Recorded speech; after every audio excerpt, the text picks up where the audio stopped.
سيدنا محمد وعلى آل سيدنا محمد وبارك وسلم. اللهم صل على سيدنا محمد وعلى آل سيدنا محمد وبارك وسلم. اللهم صل على سيدنا محمد وعلى آل سيدنا محمد وبارك وسلم. محترم بزرگوں، عزیز دوستوں، رمضان المبارک کا یہ دوسرا جمعہ ہے. گزشتہ جمعہ جس عنوان پر بیان ہوا وہ ہے روزے کے جسمانی اور روحانی فائدے. روزہ رکھنے پر انسان کے جسم اور انسان کے روح کو کیا فائدہ ہوتا ہے، اس کو بیان کیا گیا گزشتہ جمعہ. آج کے جمعے میں جس عنوان پر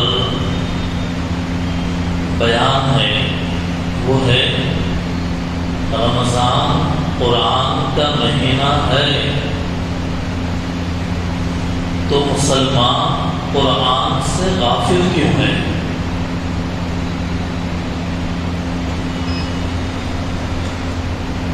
محترم بزرگوں، یہ جو دن گزر رہے ہیں بڑی تیزی سے گزر رہے ہیں. ابھی تو چند دن پہلے رمضان کے مہینے کا چاند دیکھا گیا اور دیکھے دیکھے 10 دن گزر گئے. رحمت کا عشرہ ختم ہو گیا. بیچ کا عشرہ، مغفرت کا عشرہ شروع ہو گیا اور دیکھے دیکھے اور بھی یہ ہفتہ بھی نکل جائے گا.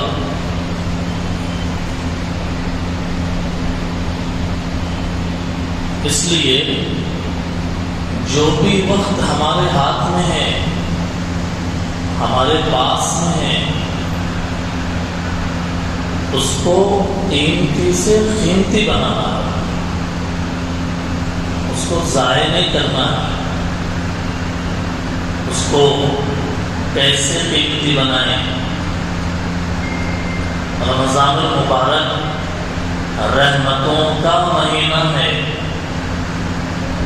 رمضان المبارک برکتوں کا مہینہ ہے. رمضان المبارک عظمتوں کا مہینہ ہے. رمضان المبارک مغفرت کا مہینہ ہے. رمضان المبارک خیر اور بھلائی کا مہینہ ہے. رمضان المبارک فرض کی ادائیگی کا مہینہ ہے. رمضان المبارک نیکیوں کا مہینہ ہے. رمضان المبارک صبر کا مادہ اپنے اندر پیدا کرنے کا مہینہ ہے. رمضان المبارک غم خاری کا مہینہ ہے.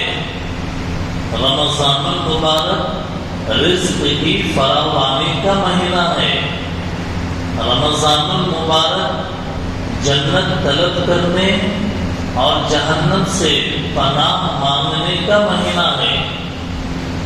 خلاصہ یہ ہے کہ رمضان المبارک ہدایت کا، قرآن کا مہینہ ہے. یہ انٹروڈکشن ہے رمضان کا. اتنا سارا خیر، اتنی ساری بھلائی، اتنے سارے کمال، اتنی ساری خوبیاں اللہ نے رمضان کے مہینے میں رکھی ہے.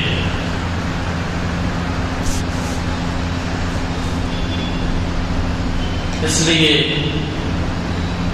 رمضان کا مہینہ آتا ہے تو مسلمانوں کا جو دل ہے وہ مسجد کی طرف لپکتے ہیں.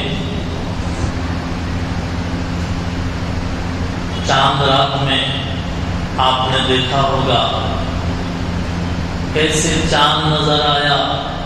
پورے مسلمان عشاء کی نماز میں آ گئے, مسجد بھر گئی.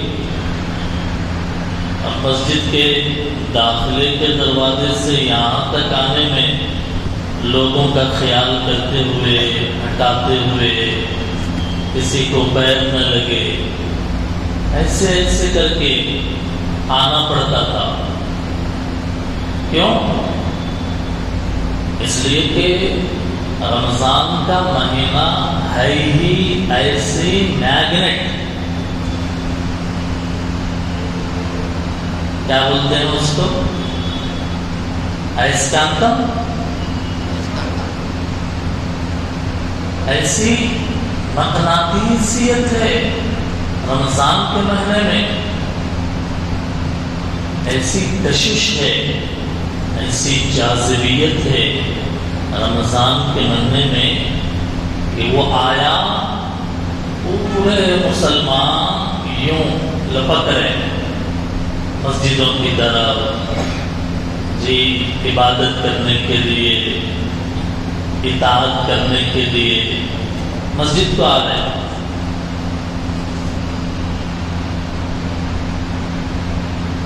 لیکن تھوڑے دنوں کے بعد اس کی جو مقناطیسیت ہے وہ کم ہو گئی. اس کو جو جاذبیت ہے, صفت کشش, صفت کشش. 10 دن گزر گئے, اب آہستہ آہستہ وہ جو جاذبیت ہے وہ ہلکی مدھم پڑ گئی. اب جن کے دل میں اللہ کا زیادہ ڈر ہے, جنہوں نے رمضان کو صحیح معنی میں پہچانا, جنہوں نے یہ جانا کہ رمضان صرف پہلے دن یا 10 دن کے لیے نہیں آیا بلکہ پورے مہینے کے لیے آیا, وہ چند دن گزرنے کے بعد بھی مسجد کو آ رہے ہیں. لیکن جنہوں نے یہ سمجھا کہ شروع میں 3 دن عبادت کریں گے, لاسٹ میں 3 دن عبادت کریں گے, وہ چھٹ گئے. دیکھیے مغرب میں پہلے روزے میں اوپر بیٹھنے جگہ نہیں رہتی تھی کتنے لوگ, اور آج چند لوگ ہیں, اکثر حصہ خالی ہے. افطاری میں, جب افطاری میں یہ حال ہے تو تراویح میں کیا حال ہوگا, اور دن میں یہ حال ہے تو رات میں کیا حال ہوگا, فجر کی نماز میں. عجیب صورتحال. جیسے جیسے رمضان کے دن گزر رہے ہیں ویسے ویسے لوگ چھٹتے جا رہے ہیں. اللہ تعالیٰ ہمیں چھٹنے سے بچائے.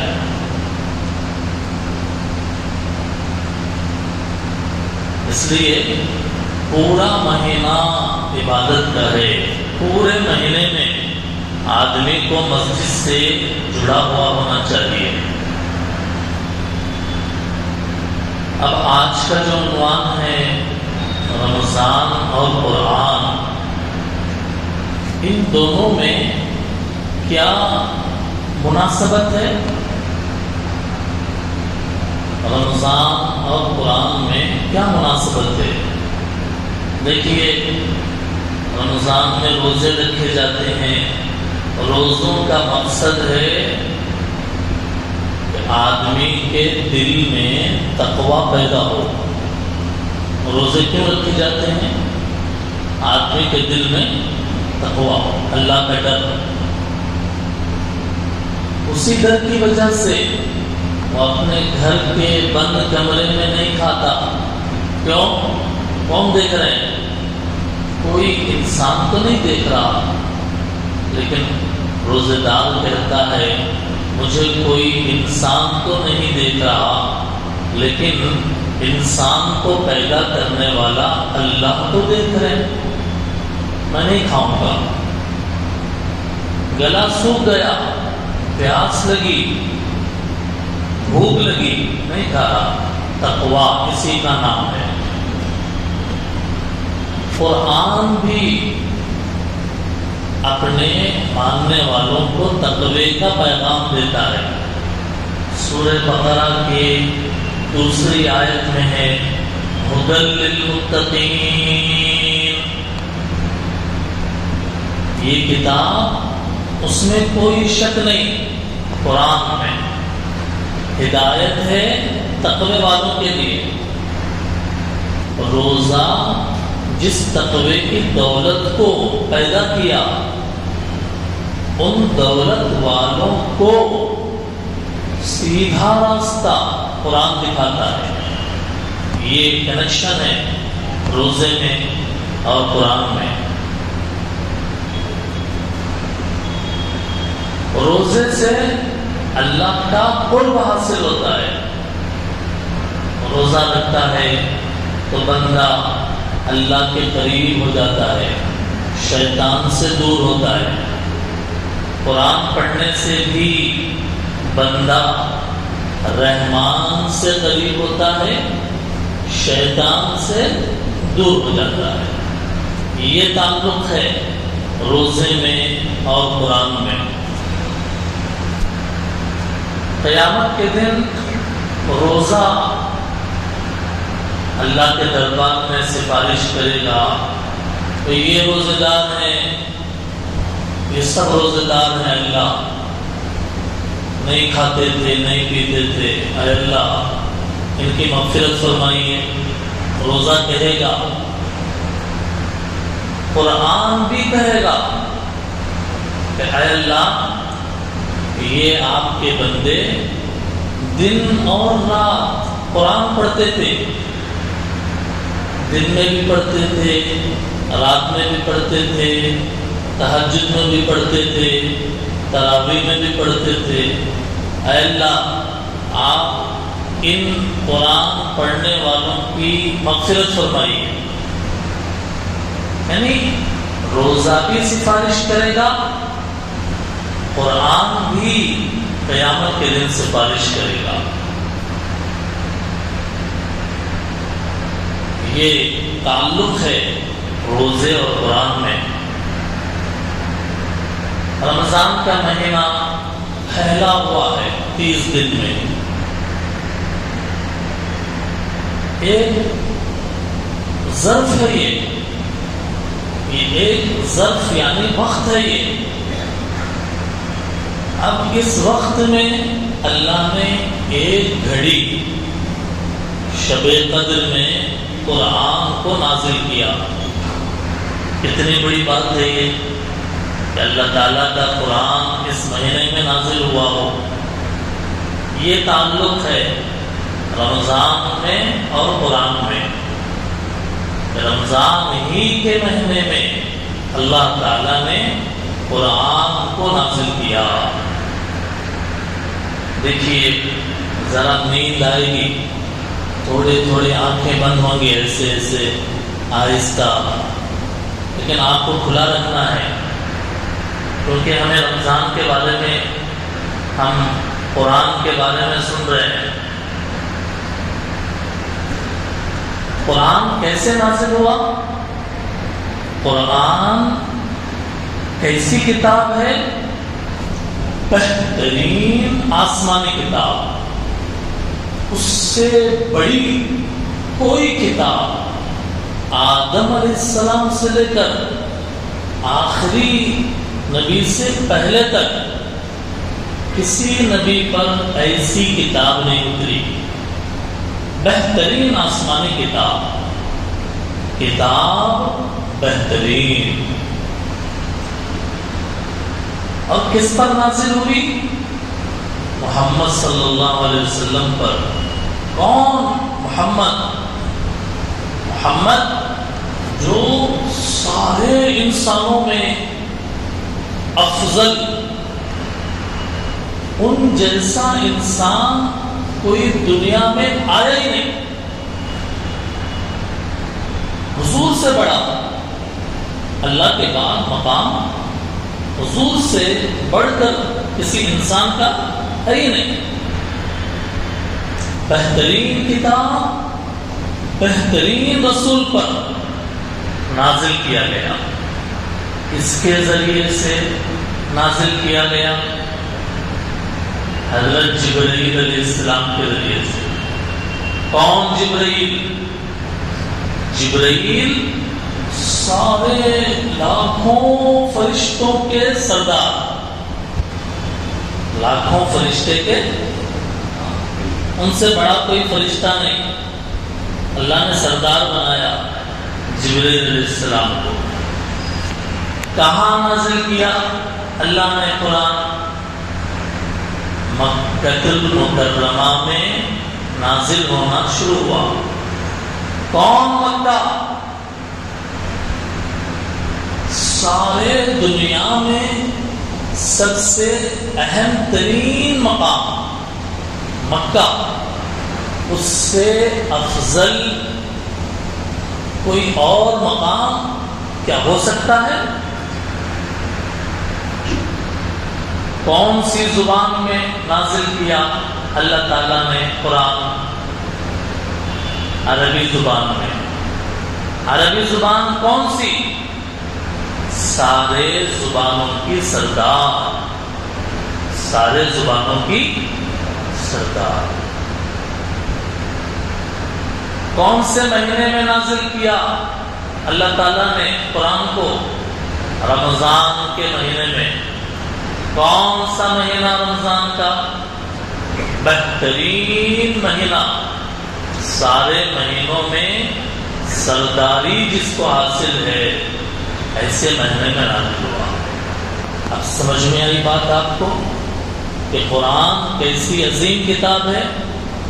بہترین آسمانی کتاب، بہترین رسول پر، بہترین فرشتے کے ذریعے، بہترین عرض عالم میں، بہترین لغت میں، بہترین مہینے میں اللہ نے بہترین قرآن کو نازل کیا. سب بہترین ہے. ہم نے اس کی قیمت کو نہیں سمجھا، اس لیے اب تک قرآن ہی نہیں اٹھایا.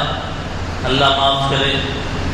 یا اٹھایا تو تھوڑا تھوڑا اٹھایا، 10 منٹ کے واسطے، آدھے گھنٹے کے واسطے اٹھایا، گھنٹے کے واسطے اٹھایا، تھوڑا پڑھا، چھوڑ دیا.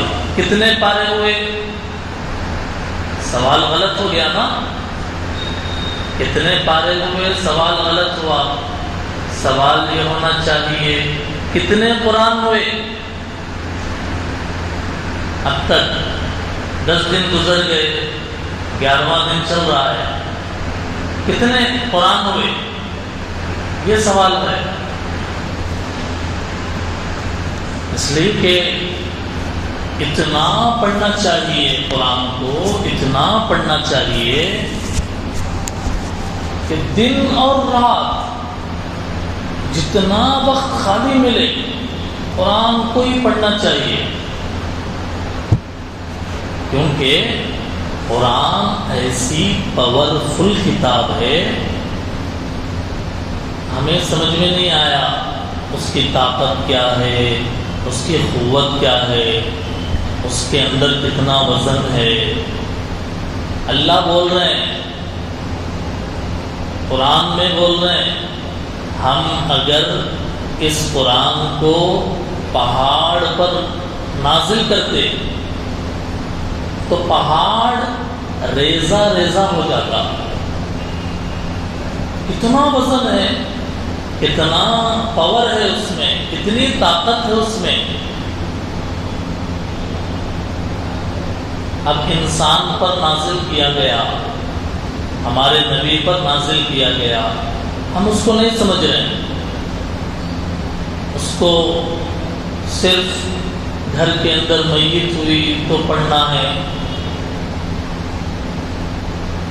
گھر برآمدی کر رہے ہیں تو پڑھنا ہے، دکان اوپننگ ہے تو پڑھنا ہے. ایک ٹائم بنا لیا اس کا، چند ٹائموں میں پڑھنا ہے. حالانکہ کتنی بڑی غفلت کی بات ہے. اللہ تعالیٰ نے اتنی بڑی کتاب جو نازل کیا، اس کی حفاظت کے لیے اللہ نے پورے انسانوں میں چند لوگوں کے سینوں کو منتخب کیا، حافظوں کے سینے کو. اتنی بڑی کتاب ہے، اتنی موٹی ضخیم کتاب ہے،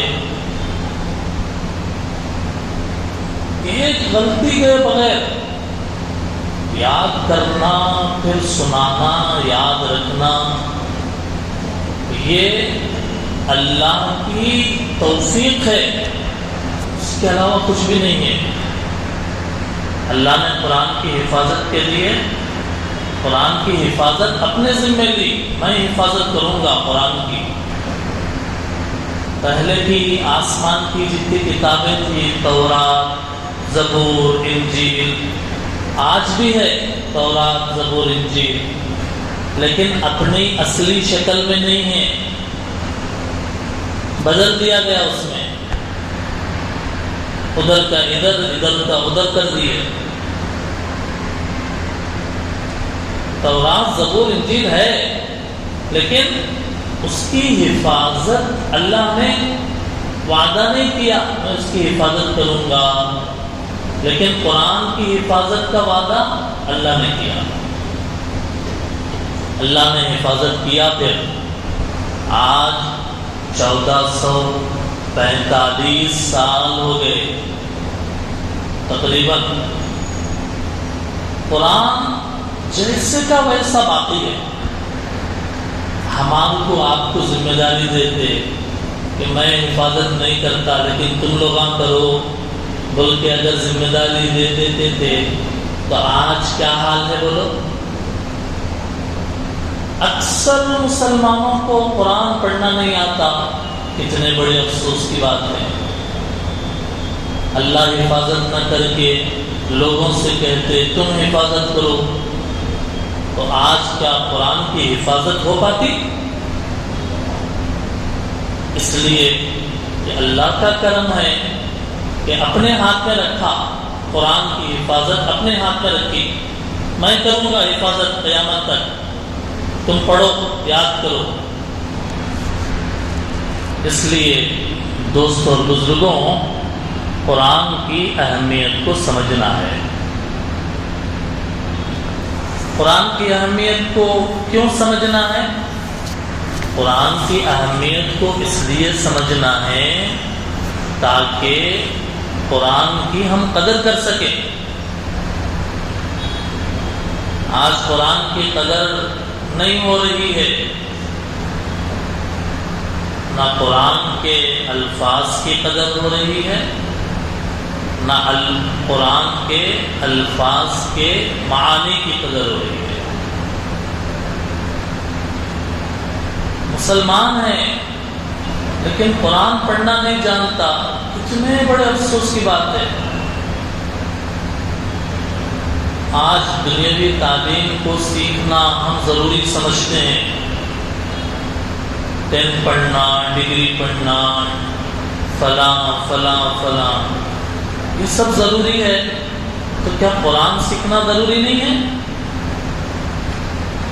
اس کو بالکل اخیر میں ڈال دیا. اللہ معاف کرے. قرآن کو سیکھیں، قرآن کا معنی سمجھیں. قرآن کی قدر ایسے ہوگی قرآن کریم پڑھنے سے، اس کا ترجمہ دیکھنے سے، اس کے معنی اور مطلب پر دھیان دینے سے قدر ہوگی۔ آج بڑے افسوس کے ساتھ کہنا پڑتا ہے کہ ہمیں قرآن کی 114 سورتوں میں بہت سارے بھائیوں کو صرف 10 سورے یاد ہے، صرف 10 سورے، باقی کے 104 سورتیں نہیں معلوم۔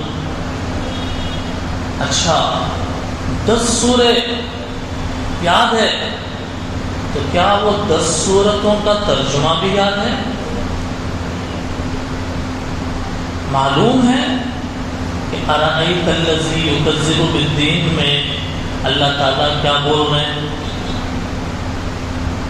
اذا جاء میں، تبت یدا میں، قل هو اللہ احد میں، انا اعطینا میں، قل اعوذ برب الفلق، قل اعوذ برب الناس، لإلاف قریش، علم ترا میں اللہ کیا بول رہے ہیں؟ معلوم ہے؟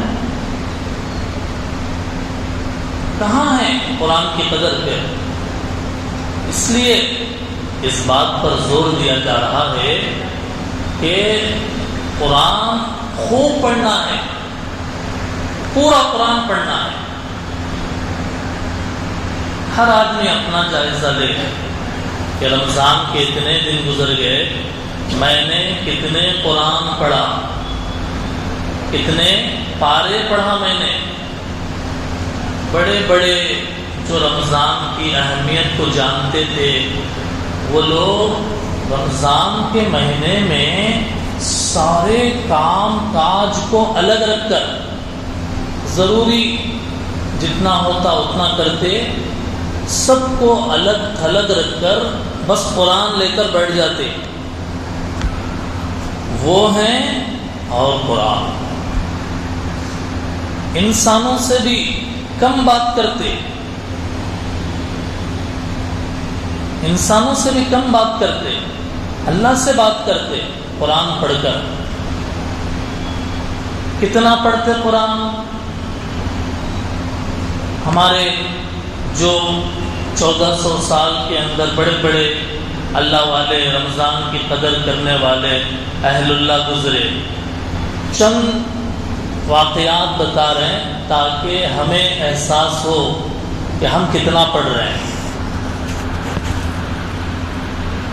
ایک صحابی ہے اسود ابن یزید رضی اللہ تعالی عنہ، رمضان میں 2 دن میں ایک قرآن پڑھتے تھے، 2 دن میں ایک قرآن، 2 دن میں ایک قرآن بولے تو ایک دن میں کتنے پارے؟ 15 پارے۔ حضرت قتادہ ہیں، یہ بھی صحابی، کہتے ہیں رمضان میں ہر 3 دن میں ایک قرآن ختم کرتے تھے، 10 پارے کر کے 3 دن میں قرآن ختم کرتے تھے۔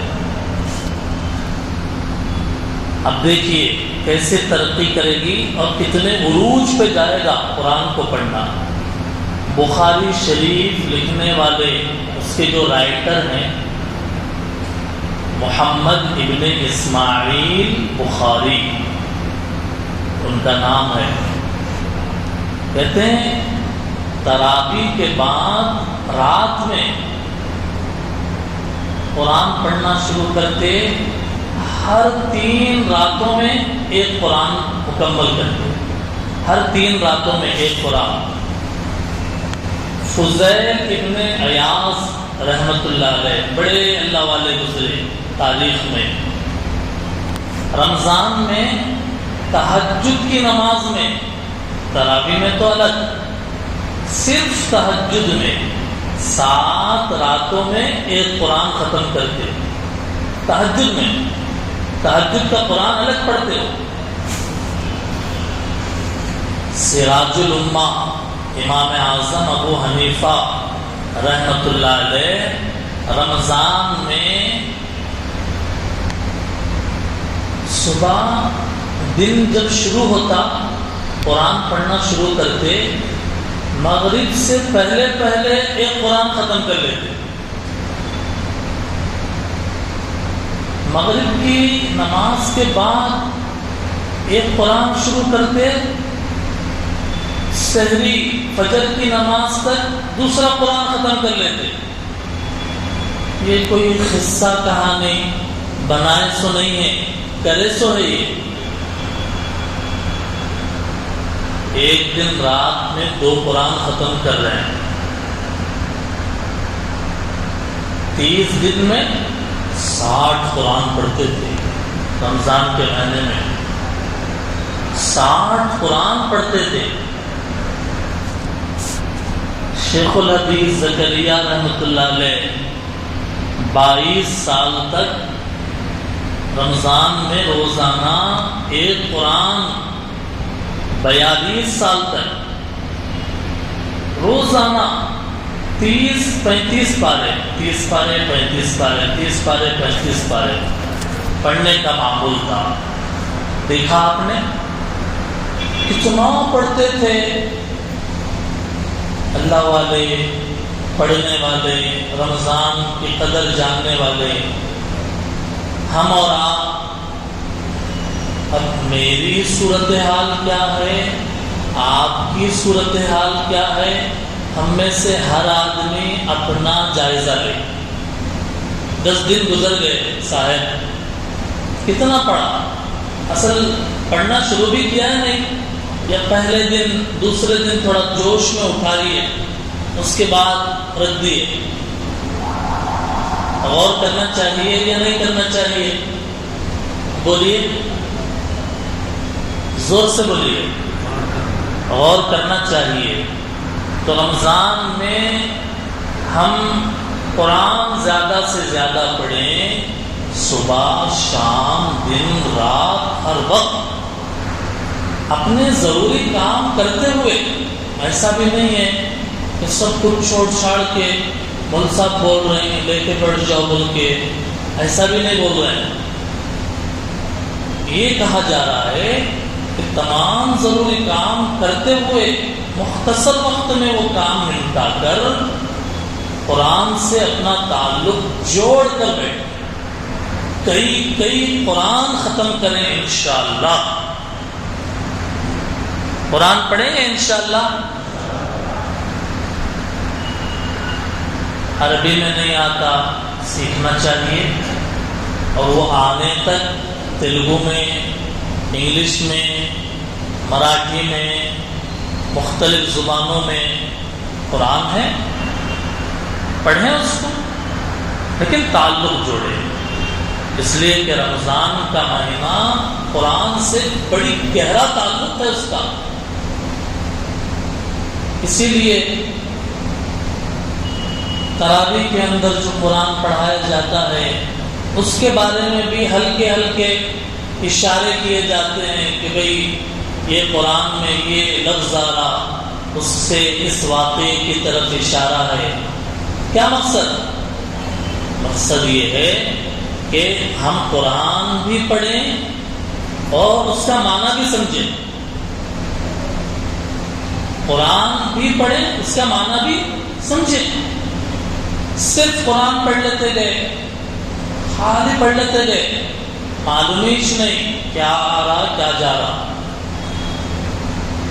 تو دل میں روحانیت پیدا ہوگی کیا؟ ایک باہر کی کنٹری والا آیا، سامنے کھڑے کے 10 منٹ بات کرا، ہمارے کو وہ زبان آتی ہی نہیں، تو کیا 10 منٹ وہاں کھڑے کے اس کی بات سنے تو سمجھ میں آتا؟ کچھ بھی نہیں آتا.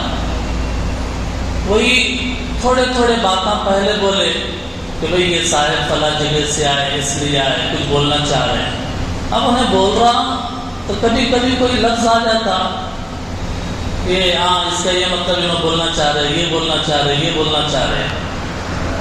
تراویح میں بھی قرآن کا اگر مختصر اشارہ کر دیا جائے تو پیچھے جو اثرات ہوتے ہیں وہ پہنچ جاتے ہیں. ہاں بھائی حضرت یوسف علیہ السلام کا قصہ چل رہا، اعتبار آ رہا، حضرت یوسف علیہ السلام کا نام، ذوالقرنین بڑے بادشاہ گزرے، ان کا قصہ آ رہا، دیکھو موسیٰ علیہ السلام و فرعون کا قصہ آ رہا، تو فائدہ اس سے نماز کے اندر ہوگا یا نہیں ہوگا؟